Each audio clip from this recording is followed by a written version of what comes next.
الحمد لله رب العالمين، والصلاة والسلام على نبينا محمد وعلى آله وأصحابه أجمعين.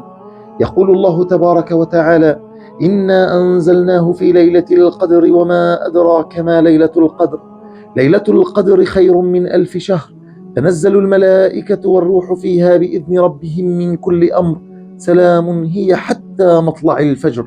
وعن نبينا محمد صلى الله عليه وسلم أنه قال: من قام ليلة القدر إيمانا واحتسابا غفر له ما تقدم من ذنبه.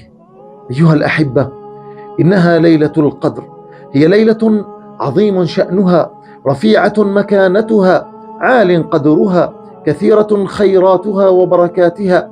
والواجب علينا أيها الأحبة أن نقدر لهذه الليلة قدرها، وأن نعرف لها مكانتها وفضلها وبركاتها، وأن نجتهد في تحري خيرها وبركاتها بالجد والاجتهاد في العبادة والطاعة. لقد كان عليه الصلاة والسلام يستحث أمته ويستنهض عزائمهم لتحري بركة هذه الليلة وخيراتها الموفورة وبركاتها العظيمة. إذن الواجب علينا أن نتحرى هذه الليلة المباركة بالجد والاجتهاد والإقبال على العبادة والنصح لأنفسنا بالتقرب إلى الله تبارك وتعالى. ما أعظمها خسارة أن تمر هذه الليلة مضيعة مهملة مفرطا فيما فيها من خير أو بركة. ما أعظمها من خسارة أن تمر هذه الليلة على المسلم ولا شأن لها عنده ولا مكانة لها في قلبه، فيحرم من خيرها وبركاتها. ما أعظمها من خسارة أن تمر هذه الليلة والمرء مستمر في غيه، سائر في لهوه، مداوم على تفريطه وإضاعته.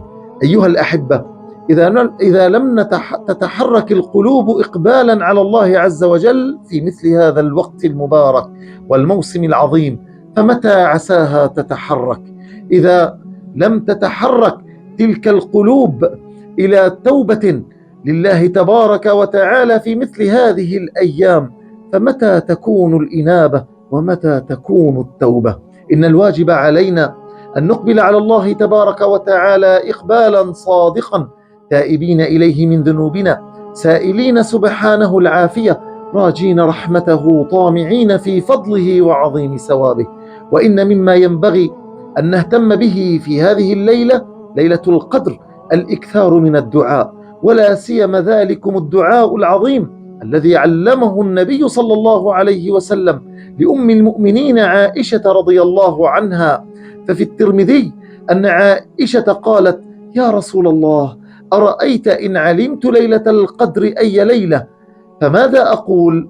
قال: قولي اللهم إنك عفو تحب العفو فاعف عني.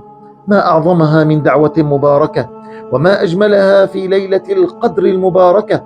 وهذه الدعوة مناسبة لليلة القدر غاية المناسبة، لأن ليلة القدر فيها يفرق كل أمر حكيم، أي يكتب فيها ما هو كائن إلى ليلة القدر الأخرى.